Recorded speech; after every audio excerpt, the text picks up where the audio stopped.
네, 감염 확산 방지를 위해서는 이 방역망을 더 촘촘하게 해야 되는 거 아니냐 이런 목소리들이 나오고 있습니다.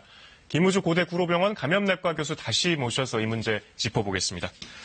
교수님, 방금 전에 박광식 기자 리포트 보셨듯이 증상이 없어도 전염이 될 수 있다 이런 보고가 나왔단 말이에요. 지금 좀 상황이 달라진 거 아닙니까? 어떻게 보세요? 예, 상황이 많이 달라졌습니다. 수일 전에 중국 보건부 장관이 신종 코로나 환자의 잠복기에 전파력이 있다라고 얘기해서 깜짝 놀랐고, 근거가 뭐냐 의구심이 많았는데 세계보건기구도 다시 확인해줬고, 이번에 이제 근거가 이 독일에서 잠복기의 감염 전파 사례가 최고 의학 권위지인 뉴잉글랜드 저널 오브 메디신에 나왔기 때문에 이제 잠복기의 전파력이 있다라는 걸 가정하고 지금 방역을 좀 촘촘히 할 필요가 있겠습니다. 근데 지금 방역 당국의 어떤 대처 기준이랄까요? 증상이 나타난 뒤부터 전염이 된다. 이렇게 지금 이런 전제에서 진행이 되고 있는 것 같은데, 이 확진자 동선이나 뭐 접촉자 관리 기준이나 좀 기준이 바뀌어야 되는 거 아닙니까? 예, 맞습니다. 지금은 증상 있고 나서 확진 격리 사이에 동선에 따라서 접촉자를 위주로 하고 그렇게 하는데, 이제 지금 증상 시작 잠복기 하루 이틀 전에 전염력도 있다라는 보고가 나왔기 때문에 확대해야 됩니다. 동선을. 증상 있기 이틀 전에 이동 동선, 그다음에 접촉자들도 같이 역학조사를 해서 거기에 맞는 자택격리가 됐든 능동감염체가 됐든 우리가 보건당국에서 관리하에 추적을 해야지, 만약 그걸 놓치면 또 어디 가서 지역사회 감염 전파가 되기 때문에 관리 밖에서 환자들이 유행하는 건 상당히 위험이 될 수가 있습니다. 그러니까 교수님 말씀 정리하면은 무증상 감염도 충분히 지금 대처를 해야 된다. 또 관리 대상자를 좀 늘려야 된다 이런 말씀으로 보이는데, 아까 제가 정리해드렸지만 다른 나라들은 이제 중국과의 이동량, 교역을 제한하는 쪽으로 가고 있습니다. 그런데 이 세계보건기구는 국가 간 교역이나 여행을 오히려 제한하는 걸 반대하고 있어요. 어느 쪽으로 가야 된다고 보십니까? 세계보건기구는 아프리카나 전 세계 국가에 대해서 이제 보편적인 중립적인 권고이기 때문에 세계보건기구가 우리나라에 권고를 하지는 않습니다.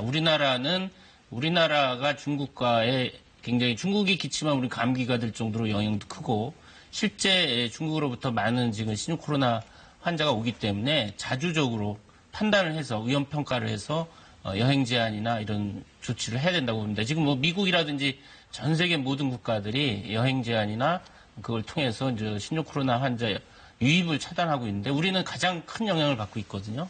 그러니까 지금 단계에서 이제 여행 제한 조치를 좀 수준을 높여서 강화해야 된다고 봅니다. 네, 교수님 좀 다른 질문 드려보겠습니다. 의협이죠. 대한의사협회가 오늘 기자회견을 열었어요. 감염 위험이 큰 지역에 대한 입국 제한, 항공편 중단 등을 고려해야 된다. 그러니까 교수님 말씀하고 좀 궤를 같이 하는 얘기인 것 같습니다. 이렇게 앞에 지금 저희 보도 무증상 감염 전파 사례도 그렇고, 우리나라 또 전반적으로 보건당국의 좀 태세 전환이 필요한 시점 같이 보이는데 어떻습니까? 맞습니다. 우리나라가 지금 의협의 그런 굉장히 아주 심한 제한까지는 아니더라도 우리나라는 중국과 사회경제적인 교류도 많고 연관이 많기 때문에 어떤 좀 연착륙을 위해서, 그렇다고 해서 우리나라 국민들이 불필요한 중국 여행을 피하고 중국에서 입국자도 여행과 같은 단순한 목적은 제한을 함으로 해서 강력하게 좀 중국으로부터의 신종 코로나 유입을 차단해야 되고, 지금 중국의 유행 상황을 봐서 중국과 우리나라 각 도시가 많은 항공편이 있지 않습니까? 근데 중국에서 지금 우한발 항공편만 제한을 했는데 그에 환자가 많이 발생하는 지역도 제한할 필요가 있고, 또 우리나라 입국하는 공항도 미국 같은 경우는 7개 공항으로 줄여서 효율적으로 검역을 하고 있단 말이죠. 우리나라도 중국에서 오는 비행기를 모든 공항이 받는 것이 아니라 몇 개로 모아서, 두세 개로 모아서 효율적인 검역을 할 필요가 있다고 봅니다. 네, 교수님 시간이 없다고 하니까 마지막으로 단정적으로 하면 이렇게 여쭤보겠습니다. 현재 감염병 위기 수준 3단계 경계 수준인데 이거 지금 적절하다고 보십니까?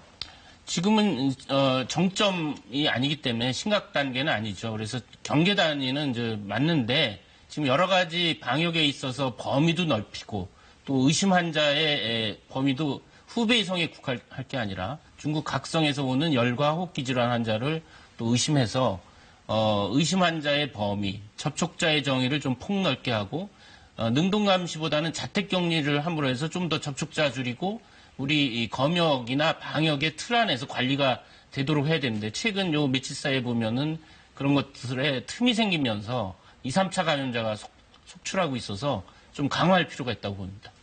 네, 교수님 오늘 말씀 감사합니다.